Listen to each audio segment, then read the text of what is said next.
खुशी की बात है कि एक और शिक्षित नेता आपके बीच आ चुके हैं। हम लोग एंटरटेनर भी हैं और एक बहुत ही नमस्कार।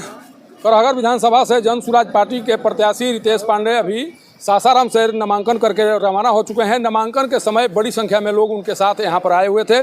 समर्थकों का जमावड़ा उनके आगमन के साथ ही लगना शुरू हो चुका था और जिस तरह से नामांकन करने के बाद तस्वीर दिखाई पड़ी, वो तस्वीर बता रही थी कि कहीं न कहीं समर्थकों का हुजूम उनके नामांकन में साफ तौर पर दिखाई पड़ रहा था। बड़ी संख्या में लोग उनको समर्थन देने के लिए सासाराम में आए हुए थे और जिस तरह से उनके समर्थक यहां पर नारेबाजी करते हुए दिखाई पड़े, अगर उसी तरह से समर्थन उन्हें मिल गया मतदान के दौरान तो पक्के तौर पर कहा जा सकता है कि करहगर विधानसभा की तस्वीर कुछ और होगी।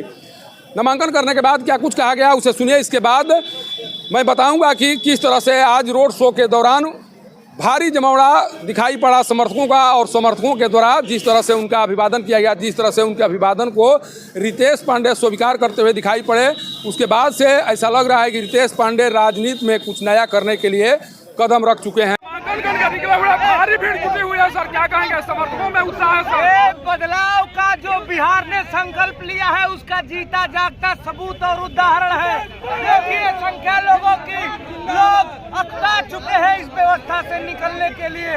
लोगों को बिहार में बदलाव चाहिए और इस बार बदलाव होकर रहेगा। जैसा कि रितेश पांडे के द्वारा बताया जा रहा है कि मेरे द्वारा जन सुराज पार्टी में केवल इसलिए योगदान दिया गया है कि बिहार में जो व्यवस्थाएं हैं उन व्यवस्थाओं में बदलाव किया जा सके और प्रशांत किशोर जी की जो चाहत है उस चाहत को पूरा किया जा सके। साफ तौर पर जो नज़ारा दिखाई पड़ रहा है, पीछे में जो नज़ारा दिखाई पड़ रहा है, समर्थकों की जो भीड़ दिखाई पड़ रही है, वो भीड़ बता रही है कि जब 2024 में लोकसभा का चुनाव हो रहे थे और पावर स्टार पवन सिंह सासाराम में नामांकन कराने के लिए पहुंचे हुए थे, उस दौरान भी इसी तरह की तस्वीर दिखाई पड़ी थी जिस तरह की तस्वीर आज रितेश पांडे के नामांकन के दौरान दिखाई पड़ी है।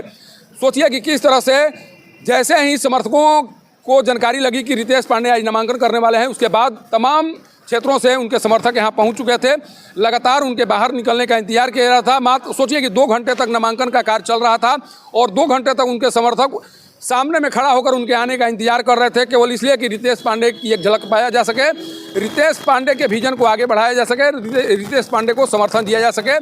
इस तरह का नज़ारा आज सासाराम की सड़कों पर दिखाई पड़ा और उनके समर्थन में भोजपुरी के कई दिग्गज कलाकार भी आए हुए थे। अपर्णा मलिक भी रोड शो करते हुए दिखाई पड़ी और उनके द्वारा भी संदेश दिया गया, बताने की कोशिश की गई कि नहीं, किस तरह से रितेश पांडे अगर चुनाव जीतते हैं तो करहगर विधानसभा में बदलाव दिखाई पड़ेगा। कि क्या कुछ कहा गया अपर्णा मलिक के द्वारा वो भी सुनिए।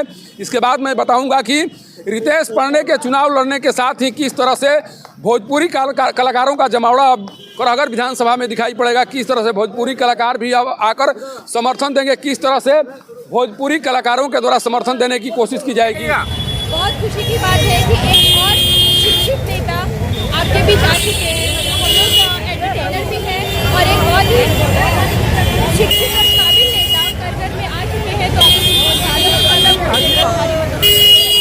देखिए जिस तरह का नज़ारा आज सड़कों पर दिखाई पड़ रहा है, ये नज़ारा साफ तौर पर बता रहा है कि करहगर विधानसभा में कुछ नया होने वाला है और इस नया होने की तस्वीर सासाराम की सड़कों पर साफ तौर पर दिखाई पड़ रही है। सासाराम से पब्लिक न्यूज़ के लिए सत्येंद्र चौबे की रिपोर्ट।